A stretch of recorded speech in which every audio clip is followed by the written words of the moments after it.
नमस्कार, मैं बालकृष्ण मुले और आप देख रहे द प्राइम टॉक शो का स्पेशल सेगमेंट चित्रांकन की आज पहले मेहमान के रूप में पंडित सुशील नागर जी हमारे साथ हैं चर्चा के लिए। खास तौर से उन्होंने जिन विधाओं में पेंटिंग्स की है उसके बारे में चर्चा करेंगे, साथ ही ये भी चर्चा करेंगे कि उनके जीवन की शुरुआत कैसे और कहाँ से हुई। पंडित जी, सुशील जी, आपका ढेर सारा स्वागत है हमारे चैनल में। किस तरह आपने अपनी विधा की एजुकेशन लिया है या शुरुआत कहाँ से की है?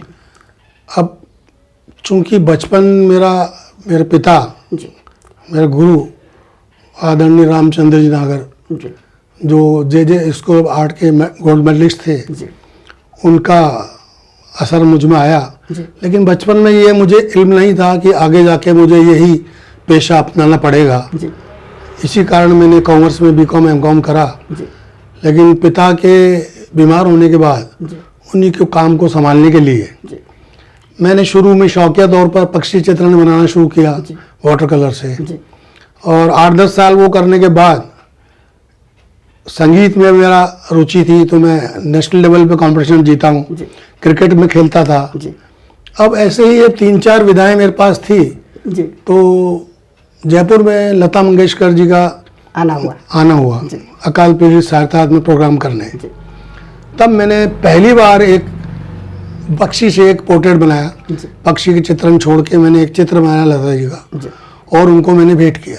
जी वहाँ उनको जब दोस्तों ने बताया कि ये चित्रकार के साथ साथ गायक भी है, जी क्रिकेटर भी है, जी तब उन्होंने कहा बेटा 2-2 3-3 नावों में पाँव नहीं रखते हैं, बिल्कुल सही। अपने पिता का काम संभालिए। जी वो दिन का दिन है कि मैंने संगीत और क्रिकेट को साइड में कर दिया और फोकस और में फोकस पेंटिंग्स पूरा लिया। पेंटिंग्स पे। लेकिन एक खास बात और आपके बारे में सुनने में आई कि जिस तरह आपका कोई गुरु नहीं है कि कहीं आपने एजुकेशन लिया हो, किसी पाठशाला में किसी आर्ट क्लास में गए हो, आप सीधे सीधे आपके पापा के बनाए हुए पोर्ट्रेट मेरे पिता को मैं बचपन में काम करते हुए देखता था। जी जब मैं सीरियस नहीं था, जी लेकिन जब उनको पैरालिसिस हो गया ओके उसके बाद मेरे पिता के स्टूडियो में 5-6 पेंटिंग रखी थी जी जयपुर में। जी मैं वो ही मेरे गुरु जी। हैं। मेरे पिता के हुनर जो काम है आज भी संभाल के रखी, उनको देख के मैं सीखा जयपुर में। आपकी पहली पेंटिंग्स के बारे में जानना चाहेंगे। कौन सी पेंटिंग्स तैयार की थी आपने, क्या विजन लेके चले थे और कितने समय में उसे तैयार कर ली थी?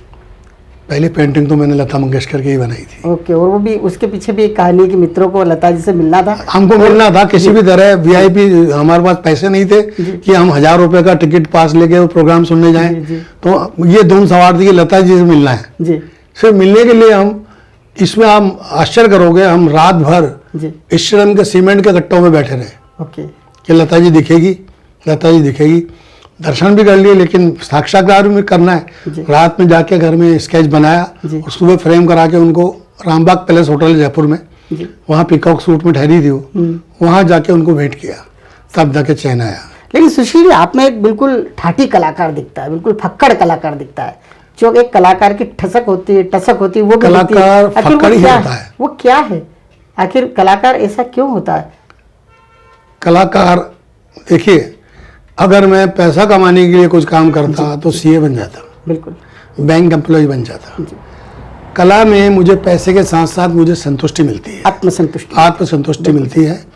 और यही कारण है कि आज जो मैं ये पोर्ट्रेट विषय, मैंने जो पिता का काम है बिल्कुल उसमें स्पेशलाइजेशन किया हुआ है, जी, वो कला बिल्कुल लिप्त हो चुकी है। बिल्कुल सही कहा आपने। आज सब मशीनें आ गई हैं, लोग प्रिंट मीडिया पे आ गए बिल्कुल सही हैं, कहा। लेकिन मैं उसको थामे हुए बैठा हूँ। बिल्कुल। उसमें फाइन से फाइन काम करना मेरा उद्देश्य हो गया है। बिल्कुल सही कहा। कहीं ना कहीं आज के दौर में चुनौती भी कहेंगे कि आप जैसे कलाकार जो है पूरी शिद्दत से अपने जीवन को कला के प्रति चुनौती समर्पित जितनी करते हैं। मिलेगी उतना कलाकार उतना निखरेगा, दिखरेगा। ऐसा मेरा मानना है। आपको कैसा लगता है कितना आपने जैसे कहा कि विलुप्त होती जा रही है जो पोर्ट्रेट विलुप्त तो इसलिए होती जा रही है ना, टेक्नोलॉजी आ गई है, फोटोग्राफर सब डिजिटल युग आ गया है। कोई भी आदमी पैसा खर्च करना नहीं चाहता। सामान्य आदमी 200, 200, 300, 500 में फोटो बड़ी करा के अपना काम निकाल लिया। बिल्कुल सही कहा। अब यह है कि केवल धनाढ्य वर्ग या जो आर्ट के समझते हैं वो लोग हमारा वर्क लेते हैं। फिर भी आपका काम कहाँ देखने को मिलता है, किस तरह से रिस्पांस मिलता है लोगों का? मेरा काम मिल पा रहा अभी? कला दीर्घाओं में,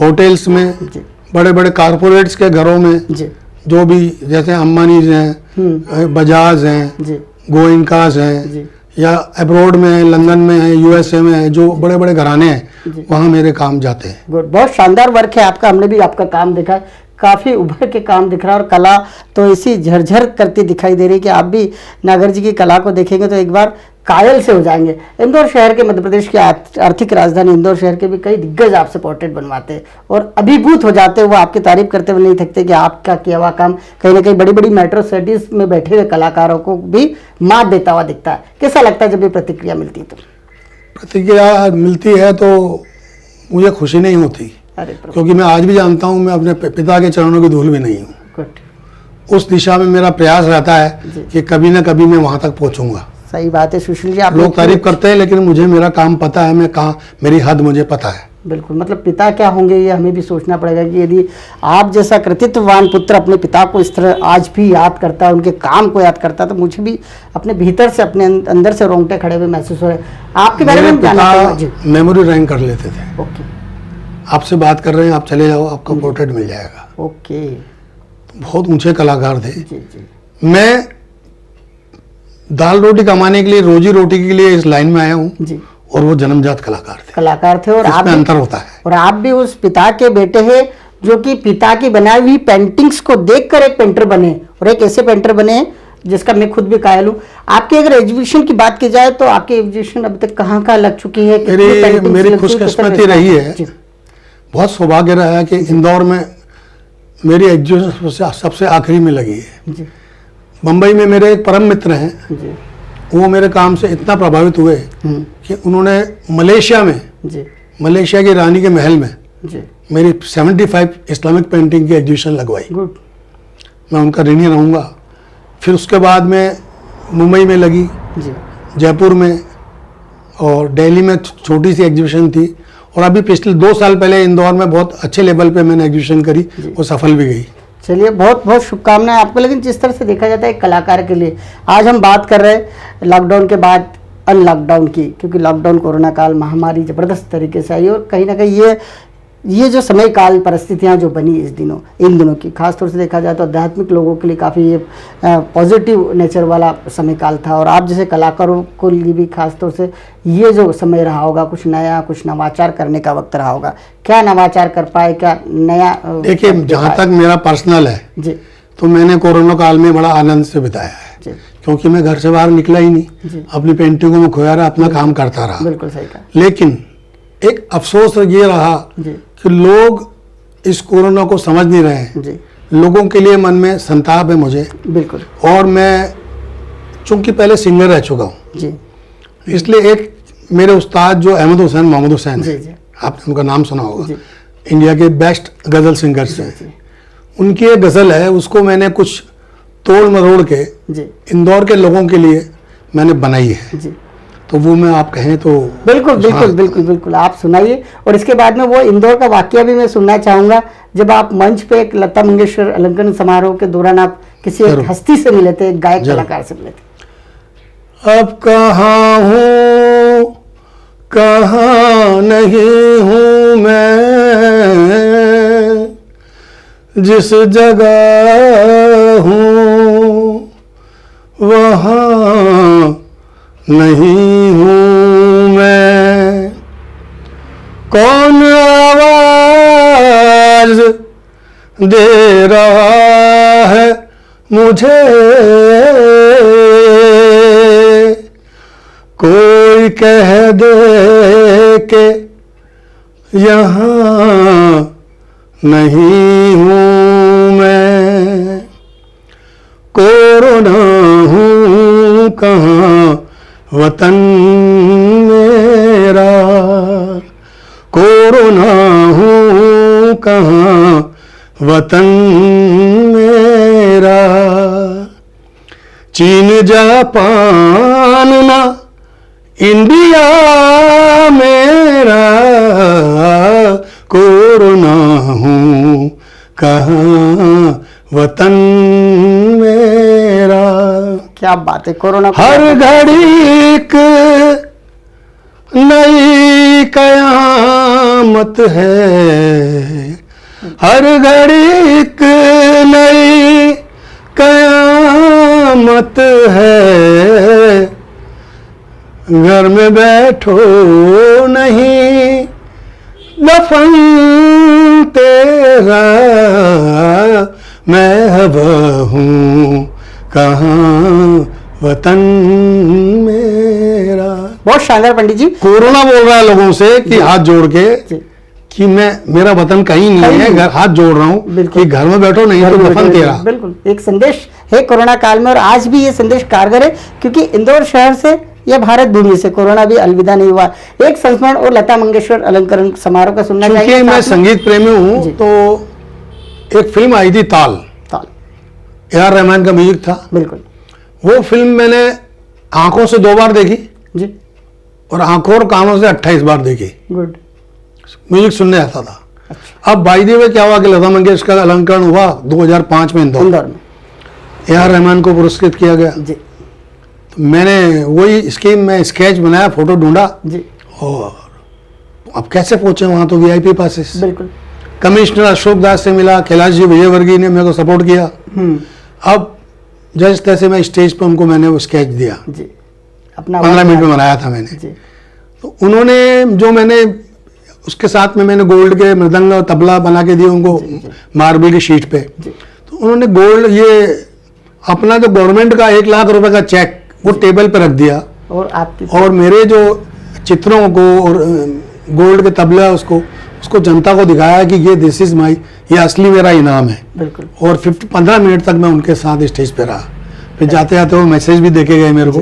तो ये मेरे लिए उपलब्धि रही। खूब ही बिरले कलाकार है सर, और कलाकार दोनों के दोनों आप में जिस तरह से कूट कूट के भरे जा रहे, मुझे बात करने में काफ़ी आनंद आ रहा है। मैं चाह रहा हूँ बहुत देर तक आपसे बात करूँ, लेकिन समय का भी एक थोड़ा सा वो रहता है, इसलिए मैं आपसे एक आखिरी संदेश लेना चाहूँगा, खासतौर से उन बच्चों के लिए जो आर्ट में अपना भविष्य बनाना चाहते और एजुकेशन कर रहे हैं। लेकिन मुझे ऐसा लगता है, और आपको देखकर तो 100% सही बात लगती है कि कला तो भीतर से उभरती है, और जो आपसे उभरी, क्योंकि आपने हमारे देश में ना आर्ट की कोई ट्रेनिंग लिया। हमारे देश में या इंदौर में एक विडंबना है जी। जो बच्चा ड्राइंग सीखना चाहता है, बिल्कुल, उसके पेरेंट्स के पास पैसा नहीं होता फीस का, और धनाढ्य वर्ग जो होता है, बच्चा शैतानी करता है तो उसको ड्राइंग पे डाल दो जी। तो जिस बच्चे का जो शौक है जी, उसको, मेरे पास कई स्टूडेंट्स आते हैं गर्मियों में जी। इस बार कोरोना के कारण नहीं आए जी। तो जैसे स्कोप होता है, एक बच्ची का मैं जिक्र करना चाहूँगा, रानी संघवी है वो, उस बच्ची को मैंने जो सिखाया उसने मेरा नाम रोशन किया, उसने प्रैक्टिस करी, आज वो इंडिया लेवल पे अपना काम कर रही है, कार्ड्स मेकिंग कर रही है। तो बच्चों को के लिए मैं यही कहना चाहूँगा, बच्चों में अगर शौक है तो उसके पेरेंट्स को ड्राइंग की तरफ बढ़ावा देना चाहिए। इस लाइन में आगे बच्चों के लिए बहुत ही स्कोप है। बिल्कुल सही कहा। कहीं ना कहीं आपसे भी जुड़ी हुई एक बात और मुझे याद आ रही कि जिस तरह से एक अचीवमेंट्स होते जीवन में, हालांकि आप, मुझे नहीं लगता कि जिस तरह से आपका नेचर है, आपके अंदर की जो एक ओरिजिनल कला है उसको ज़्यादा महत्व देती होगी, लेकिन फिर भी एक प्रश्न बनता है कि सम्मान के रूप में आपको समाज की ओर से कितना रिस्पॉन्स है, किस तरह के इंस्ट्रूमेंट्स है आपके? सम्मान के रूप में तो मुझे समाज की तरफ से बहुत सम्मान मिला, बहुत सम्मान मिला मेरे को। कभी आर्टिस्ट हूँ, उसके हिसाब से मुझे इतने बड़े बड़े लोगों की जो है सम्मान हुआ। मुझे मुंबई में बहुत सम्मान मिला, जयपुर में मेरे मित्र हैं, उन्होंने बहुत सम्मान दिया, तो उसका तो मैं रीडिंग रहूँगा उन लोगों का।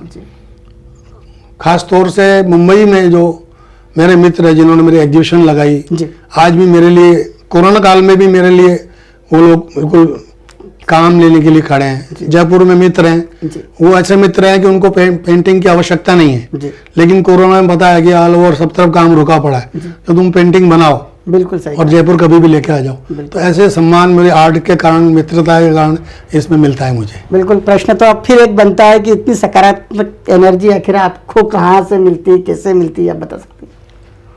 देखिए, मुझे एनर्जी देने वाले तो मेरे पिता का आशीर्वाद है, लेकिन पिता के जाने के बाद अगर मेरे में अगर किसी ने एनर्जी दी है तो मेरे गुरु, आध्यात्मिक गुरु स्वर्गीय श्री भालचंद्र जी भट्ट, जो मेरे प्रेरणादायक वो ही रहे। उन्होंने ही मुझे हर चीज़ की प्रेरणा दी और सारी एनर्जी उन्होंने दी मुझे। मैं अपने आप को, उनका बहुत एहसान है मुझ पे। चलिए पंडित नागर जी, आपसे लगातार चर्चा करने की इच्छा हो रही है, हम आगे भी आपसे इसी तरह चर्चा करेंगे। आज आपने हमारे लिए इतना समय निकाला और द प्राइम टॉक से सीधी चर्चा की, वो भी एक नए नाम के साथ, चित्रांकन। उसके लिए बहुत बहुत धन्यवाद। इस कार्यक्रम का जो नाम चित्रांकन आया है, वो नाम पंडित जी की तरफ से हमें गिफ्ट के रूप में आज मिला है। आपने हमसे ढेर सारी चर्चा की, इसलिए बहुत बहुत धन्यवाद। नमस्कार। शुक्रिया।